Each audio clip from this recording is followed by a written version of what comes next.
Satu unit khas atau agensi perlu diwujudkan bagi memantau pendaftaran, pergerakan aset dan sumber kekayaan individu berkepentingan termasuk menteri, timbalan menteri dan ahli parlimen bagi menjamin ketelusan dan integriti. Pensyarah Fakulti Sains Pentadbiran dan Pengajian Polisi Universiti Teknologi Mara UiTM Shah Alam, Profesor Datuk Dr. Nasruddin Muhammad berkata, cadangan itu bagi memastikan maklumat atau data mengenai harta dan milik individu berkepentingan direkod secara holistik dan telus oleh sebuah entiti khusus. Profesor Datuk Dr. Nasruddin berkata bidang kuasa Suruhanjaya Pencegah Rasuah Malaysia adalah menjalankan penguatkuasa dan penyiasatan berkaitan rasuah bukannya sebagai agensi atau entiti yang mengurus tadbir rekod aset serta harta individu.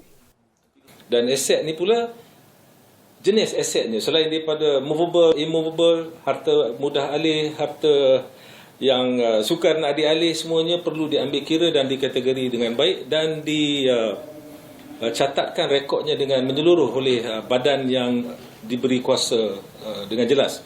Kalau di negara-negara luar, dia ada registry of asset, pendaftar aset. Dia ada registry of declaration, pendaftar pengisytiharan. Ya. Jadi ada badan yang khas yang mengambil kira hal ini. Di Malaysia setakat ini agensi yang kita lihat bertanggungjawab, itu pun saya rasa dengan kapasiti yang minimum cuma SPRM, yang mana salinan pengisytiharan harta daripada menteri-menteri misalnya itu disalinkan kepada SPRM. Jadi itu sahaja yang ada. Kemudian dalam tumubal eksklusif bersama Bernama TV selepas menjadi tetamu Buletin Bernama pada Sabtu, beliau berkata usaha pengisytiharan harta adalah mekanisme yang mantap boleh dilaksanakan kerajaan untuk memperkasa integriti. Saya rasa kita harus mengambil kira keseluruhan. Dengan kata lain, kita harus holistik. Sebab integriti dengan rasuah ini dia berkait rapat. Alright? Orang yang tidak berintegriti itu, kemungkinan dia untuk terlibat rasuah itu lebih besar berbanding dengan orang yang tidak berintegriti. Itu secara mudahnya. Tetapi jika kita nak lakukan dia secara objektif, kita harus pastikan bahawa kalau nak berintegriti, maknanya ada segi-segi yang perlu ditekankan untuk menegakkan integriti. Dan kalau nak mencegah ataupun membasmi rasuah ataupun korupsi, ada langkah-langkah yang secara objektifnya bertujuan secara langsung, secara tuntas, secara menyeluruh untuk membasmi rasuah.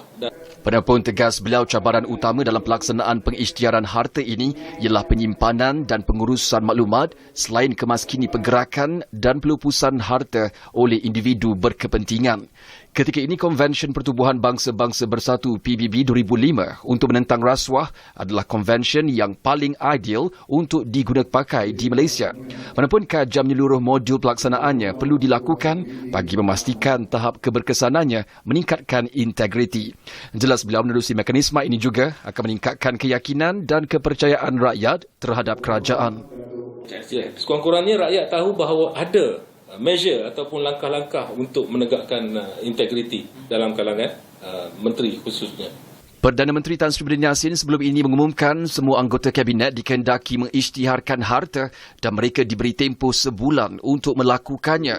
Dan sehingga kini semua jemaah kabinet daripada Parti Perikatan Nasional telah menzahirkan persetujuan untuk mengisytiharkan harta mereka sebagai komitmen untuk menentang dan membanteras rasuah.